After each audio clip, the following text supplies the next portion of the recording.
For quite a while now, at least since the release of Inception in 2010, Christopher Nolan has been regularly touted as the modern counterpart to the late, great Stanley Kubrick, whose dazzling accomplishments across multiple genres are generally held as the benchmark of American cinema. Back in 2010, those comparisons seemed absurd. How could the writer-director of classy but overthought superhero movies, as well as middling oddities such as The Prestige, be seriously thought of in the same bracket as the lambent mind behind Doctor Strangelove, 2001, A Space Odyssey, A Clockwork Orange, and Barry Lyndon? Well, it probably helps that Nolan and Kubrick share a studio, Warner Brothers, whose marketing department have been probably the most active in seeding the whispers of equivalency. Nolan, wisely or not, made the link himself when Interstellar emerged in 2014.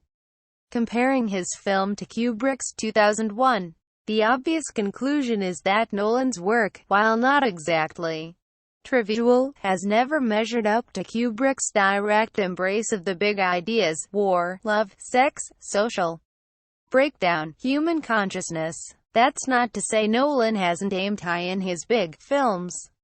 Interstellar in particular approached some rarefied intellectual heights with its time-bending narrative, but as The Guardian's critic Peter Bradshaw concluded, it leaves behind the subversion, the disquiet, and Kubrick's real interest in imagining a post-human future. What interests Nolan more is looping back to a sentimentally reinforced present.